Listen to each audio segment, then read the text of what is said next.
Everyone, अस्सलामु अलैकुम and welcome back to my Ramzan vlogs. तो आज है रमज़ान का डे 16 और मैंने सोचा कि आज आप लोगों को अपने भाजन से मिलवाऊं क्योंकि भाजन आज आने वाले हैं रायपुर छत्तीसगढ़ से। एंड आज मुझे उठने में थोड़ी सी देर हो गई, 4:30 में मैं उठी और उसके बाद मैंने जल्दी जल्दी अपनी सहरी फिनिश की और नमाज़ पढ़ी और फिर भाईजान भी आ गए। भाईजान को पापा लेने गए थे। वैसे तो मैं भी जाने वाली थी पापा के साथ, लेकिन रमज़ान की वजह से मैं जा नहीं पाई और मेरे कहने पे भाईजान लाए थे ड्रैगन फ्रूट्स, तो मैं वो चेक कर रही थी। और ये है पाइनएप्पल क्रश।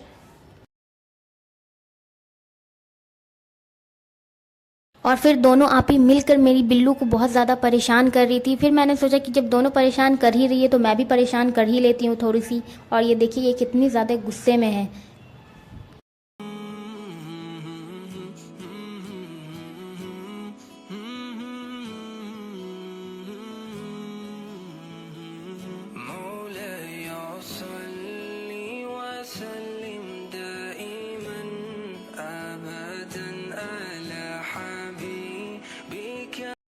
और बहुत दिनों बाद फिर हम लोगों ने सब कोई साथ में मिलकर बैठकर बातें की क्योंकि बहुत दिन के बाद भाईजान आए हैं, 5-6 महीने हो गए और आपी भी आई हुई थी।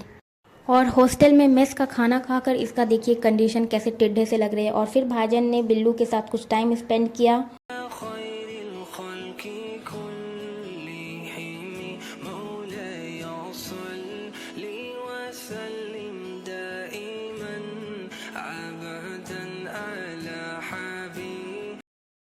और ये देखिए गाइस मेरी बिल्लू कैसे बैठी है, बिल्कुल इंसानों की तरह। ये ऐसे बैठती है ना, मुझे इस पर बहुत ज़्यादा प्यार आता है।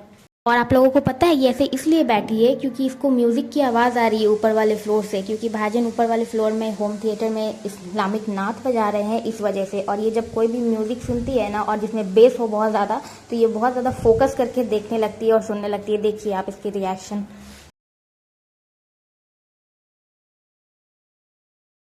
एंड अब टाइम है जोहर की नमाज़ पढ़ने की, तो मैंने जा नमाज़ बिछाई और नमाज़ पढ़नी शुरू कर दी। नमाज़ पढ़ने के बाद मैंने कुरान शरीफ की तिलावत की, जो कि मैं कुरान शरीफ तर्जुमे के साथ पढ़ती हूँ क्योंकि मुझे बहुत ज़्यादा इंटरेस्टिंग लगता है कि हाँ इसके बाद क्या होगा और क्या, मतलब बहुत सारी चीज़ें जानने के लिए मिलती है और बहुत सारी चीज़ें मैंने जानी भी है तर्जुमे के साथ पढ़ के। कुरान शरीफ पढ़ने के बाद मैं गई किचन में और किचन में मैंने काटा भिंडी क्योंकि आज बनने वाला है पापा के लिए भिंडी की भुंजिया। और फिर बैगन भी कट हो चुके हैं और इसे वाटर में कुछ देर डालकर छोड़ दी है। और आज बनने वाले हैं फिर से गुलगुल्ला क्योंकि भाईजान आए हैं और उन्हें भी खिलाना था। और उसके बाद रात के खाने के लिए परवल आलू की भुंजिया भी बन चुकी है।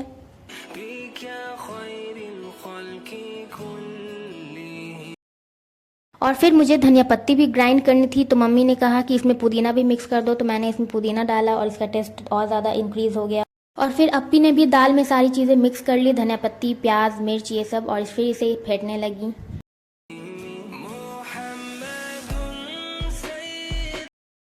और फिर भिंडी की भुंजिया भी ऑलमोस्ट रेडी हो चुकी है और अब है टाइम कचरी को फ्राई करने की। पापा की कचरी है और फिर पापा की कचरी भी फ्राई हो गई और हम लोगों की भी आज यही बन रही है।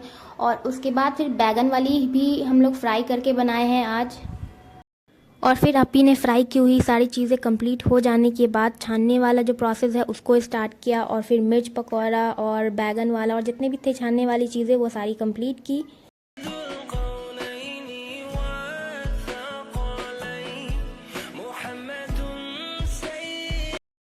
और फिर मेरी फेवरेट चीज़ छानने की बारी आई, जैसे कि गुलगुल्ला, जो कि गुलगुल्ला मेरा बहुत ज़्यादा फेवरेट है और बिल्कुल मार्केट की तरह पफ़ी हुआ है, देखने में ही इतना ज़्यादा टेस्टी लग रहा है। और फिर गुलगुल्ला बनाने के बाद जो इसका बैटर बचा उसका मम्मी ने कहा कि मेरे लिए पुआ बना दो, तो मैंने इसे तवा पे फ्राई कर दिया क्योंकि मम्मी को तला हुआ अच्छा लगता है ज़्यादा। और फिर मैंने फ्रूट्स कट करना शुरू किया और सबसे फेवरेट चीज़ मैंने तरबूज कट की। तरबूज को देख के ही प्यास मिट जाती है और उसके बाद मैंने सारे फ्रूट्स को कट किया।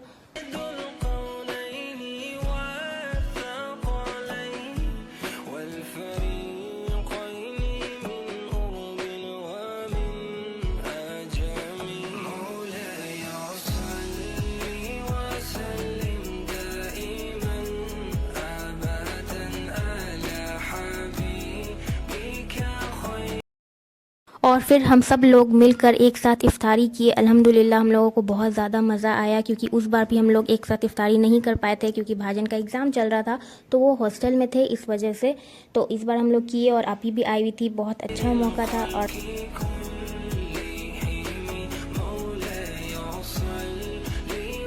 फिर बड़ी वाली अपी की शादी के बाद हम लोगों को फ़र्स्ट टाइम मौका मिला कि हम लोग एक साथ मार्केट जाएं, तो हम लोग बोले कि चलो ये मौका क्यों मिस किया जाए। तो फिर हम लोग मार्केट के लिए रेडी हो गए और ये रही मेरी फुल लुक। मैंने जॉर्जेट की स्टॉल आपको दिखाई, मैं वो लगाने वाली थी, लेकिन इतनी ज़्यादा गर्मी है ना और मार्केट में बहुत ज़्यादा गर्मी लगती है, तो इस वजह से मैंने जो कॉटन की सूट वेयर की थी उसी की स्टॉल लगा ली। और ये मेरा ब्यूटीफुल सा नकाब। और ये देखिए यहाँ की मस्जिद कितनी खूबसूरती से सजाई हुई है और पूरा गली सजी हुई थी इतने अच्छे तरीके से, मुझे बहुत ज़्यादा अच्छा लगा। और रमज़ान में मार्केट जाने के यही तो फ़ायदे हैं, हर जगह रौनक और हर जगह लाइटिंग दिखती है।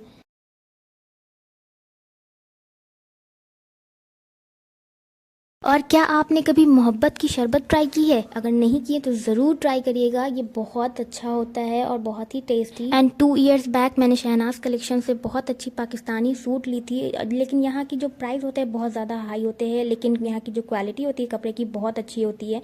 अगर आप यहाँ रहते हैं तो ज़रूर आइएगा और एक बार ट्राई करिएगा यहाँ से पाकिस्तानी सूट। एंड बड़ी वाली अपी को लेनी थी होम डेकोर के लिए कुछ फ्लावर्स, तो वो यहाँ पे देख रही थी और बहुत अच्छे अच्छे फ्लावर्स भी मिल रहे थे मुझे।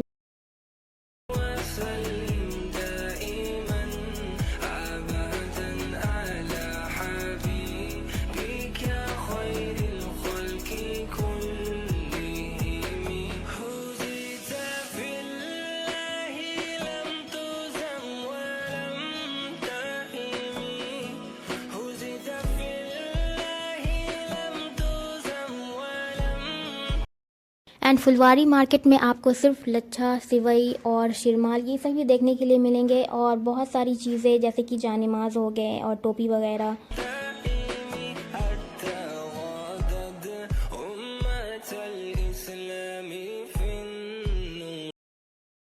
और फिर हम तीनों बहनों ने गुपचुप एंजॉय किया।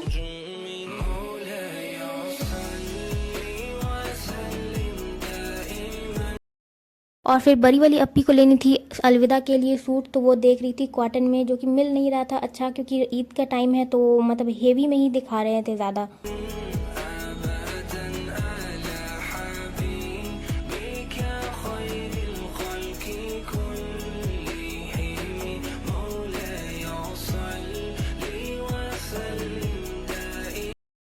एंड फाइनली लास्ट में हम सबको ये वाला पसंद आया, और ये है पाकिस्तानी सूट कॉटन में, और इसका जो डिज़ाइन है वो मुझे बहुत ज़्यादा अच्छा लगा। इसके साथ एक बॉर्डर दे रहा था अलग से लगाने के लिए, वो ऑर्गेन्जा कपड़ा का है, अलग ही है इसका, मतलब कॉटन के साथ ऑर्गेन्जा बॉर्डर दे रहा है दामन पे, तो वो मुझे बहुत अच्छा लगा। और इसका जो पैटर्न है वो भी बहुत मस्त है। सो फाइनली अपी ने ये ब्लू वाला लिया अलविदा के लिए।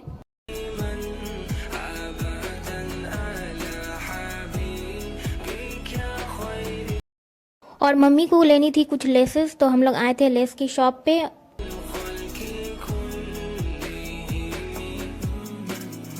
फिर इतनी ज़्यादा थक जाने के बाद हम लोगों ने पी मैंगो जूस, उसके बाद फिर आइसक्रीम खाए, और आइसक्रीम खाने के बाद हम लोग चले घर की ओर।